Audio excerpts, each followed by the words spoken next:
A very good morning now to Matthew Dickerson from Dubbo Regional Council. He's our current mayor. Good morning, sir. How are you? Oh, I'm a bit Oh, worried. you've changed mics on me there. Sorry, just trying to trick you There we this go. morning. I'm a bit worried what you're saying there. You're saying current mayor. Do you know something that's happening, do you? Do you know there's a change afoot? Well, it's September. You just never know, right? There's local government elections coming up. Oh, I hadn't realised. But you were given a bit of a hard time. Matt, I want you to put your headphones on so you can hear this. This is John Law's Morning Show giving you a bit of a hard time just the other day. Well, as I said earlier, the issue of regional youth crime across New South Wales has been a constant for a long, long time. In the far west of New South Wales, towns like Burke and Brewarrina and Cobar, they've all had their share of headaches. But Dubbo is a much bigger centre, much bigger centre. Excuse me. And the significance of these youth crimes issues, they can't be ignored unless you happen to be Matthew Dickerson, who is the mayor of Dubbo, and he seems to want to ignore them. He's intent on playing down the concerns, describing them as a statewide problem rather than one for Dubbo alone. Well, that may well be true. Lawsy went hard on you, Mr. Mayor. I quite enjoyed the interview with Lawsy. Did I you? went for about 13 minutes, and by the end, he'd certainly changed his tune. He called me a reasonable man, a very decent man. He said, I'm doing my best. So, yeah, I think he changed his tune after hearing what the information contained. And again, one of the things that he talked about there was he started off with Burke and Bree and Cobar. He recognised it's a statewide issue and then wanted to focus on Dubbo. And that's what I've done a lot. I've said this is not a Dubbo problem. This is not two parts to that. There is not just crime in Dubbo. There's crime across the state, there's crime across the nation, there's crime across the world. But we see a lot of crime across the entire nation. But the other part is there's 128 councils across the state. There's 128 mayors across the state. None of those mayors, including me, none of those councils, including Dubbo Regional Council, have the powers in the Local Government Act to address the crime issues. And he did say at one stage during that interview, he said, well, you talking about the state solving these problems, are you passing the buck? And I said, no, I'm being realistic. We have people in Dubbo, Brett, who unfortunately have cancer. There are many people, everyone either has had an experience with cancer or knows someone that's had some experience with cancer. People die from cancer. People are being impacted every day in Dubbo by cancer. But no one turns to Dubbo Regional Council and says, why aren't you solving the cancer problem? They know it's a health issue. They know the state government and the federal government as well are in control of the health budget, and they're the ones that can address that. So it's the same with crime. It's being pragmatic. It's not passing the buck, running away from the problem. It's saying, Council, with our miserable little $250 million budget, we've got a lot to do.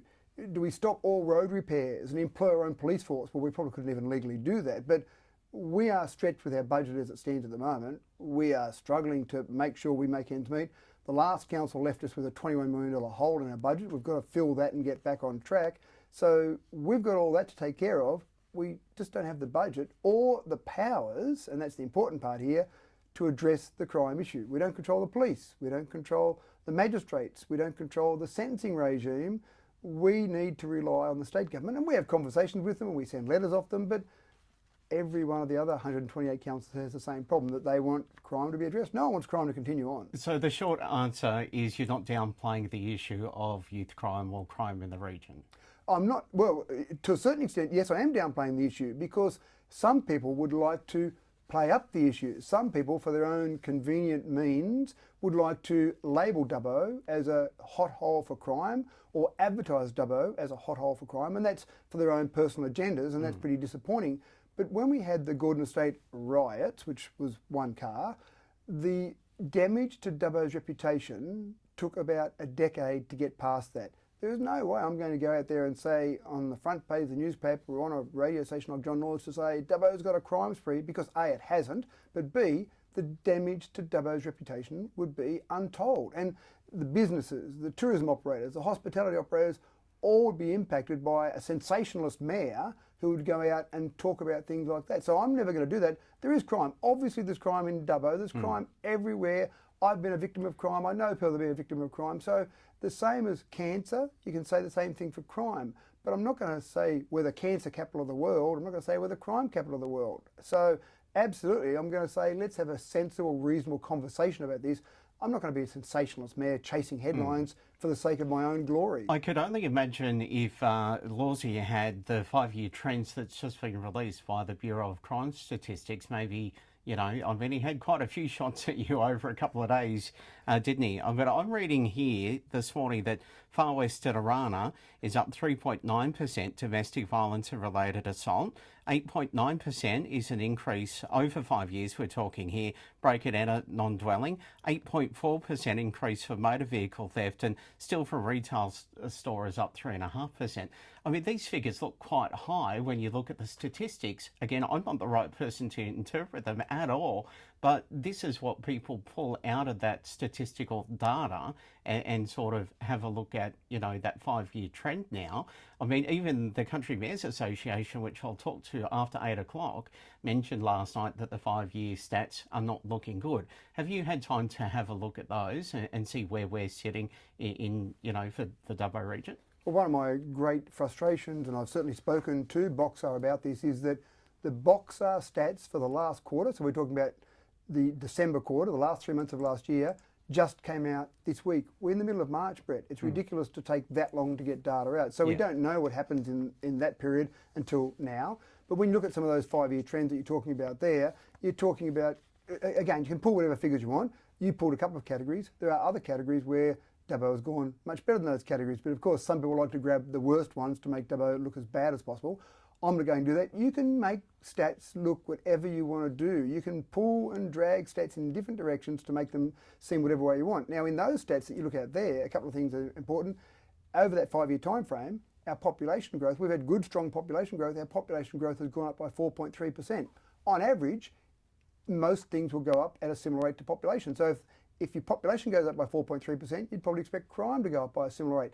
Now, some of those, domestic violence is certainly an issue, without a doubt, but I can't go and do anything about domestic violence. I can't go into someone's house and say, stop being or doing that to your partner, which is obviously what it often is. It's a male inflicting something onto a female partner. I haven't got the authority to go into someone's house and stop that.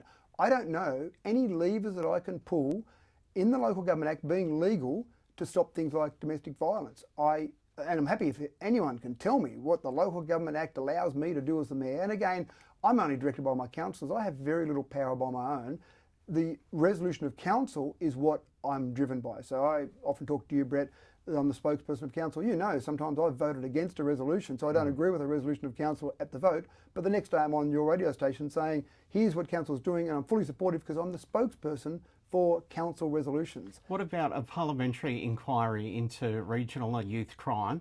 You've got the police minister saying that that's 2 years and we need to do something now. This is why with their three-pronged approach and that $26.2 million crime package, they're happy with releasing that. You've got the shadow ministry with Dougal Saunders and the New South Wales Nats coming out calling for that parliamentary inquiry. They've started regionalcrime.com.au for people to put their stories up. And of course, there's other critics saying we need this parliamentary inquiry. Where do you and Dubbo Regional Council stand on that? So we've got no official stance on any parliamentary inquiry. But again, you've talked about a number of state members there, and that's exactly where this debate has to happen at state level, because that's where the changes need to happen. Sentencing regimes, that's a major issue. You talk to people, that people are bailed over and over. In those stats that you read out then, one stat you didn't read out is the 5-year decline in prison population, Brett. There's 12.2% fewer people in prisons today than 5 years ago. Now, we know crime's going up, not just Dubbo, the crime's going up across the state, so we know it's going up. So how do you explain that? Well, the sentencing regime obviously isn't strong enough. In terms of a parliamentary inquiry, I know Chris Minns and Yasmin Catley, the police minister, have both said, we don't need that because we know what needs to be done, let's get in and do it. And if that's what they're going to do, fantastic. I actually sat in the Legislative Council in Parliament House earlier this week. I was down there for a meeting with the Youth Justice Minister, and I actually sat in Parliament waiting for that meeting and listened to some of the debate that was occurring about that package that's just been released. So they're taking action, fantastic, but again, it's the state government that needs to take the action. I can't change the baseline. And we are talking about intergenerational crime here too, Brad, so Yeah, I sure. can't change that. Sure, you talk about, you know, the prison number going down, the percentage rate going down. They want to toughen, you know, the bail laws, which means that juveniles will probably be in jail. Will that not then make that go upwards? Well, I think many people on the street would like to see the prison population go up because as much as there are diversionary tactics that people talk about, and that sounds fantastic if they work, when you talk to someone who's had a break and enter and you say, well, we've let little Johnny or little Mary back out in the street, we're trying to keep them out of prison, then some people say, well, who's going to protect me in my home? And that's where those sentencing regimes, I think, we just aren't keeping enough people out of society. When you see people bailed repeatedly, then I think society is saying we need to get to the stage where some of those people are taken out of circulation. All right, so you're not passing the buck. Well, I'm being realistic, I'm being pragmatic. I can't solve the problem. The state government needs to solve the problem, and I would fully support the state government solving the problem. Happy to take any advice from any resident at all. My email and my phone number advertised publicly, and tell me what council can do within its powers to solve some of these issues, because I don't know anything that we can do. Mayor Matthew Dickerson, thanks for your time. I'm out of time. I wish we could talk longer on that, maybe next time you're in. Thanks, Brad. Thanks very much. Here at 2 coming up to 8 o'clock now.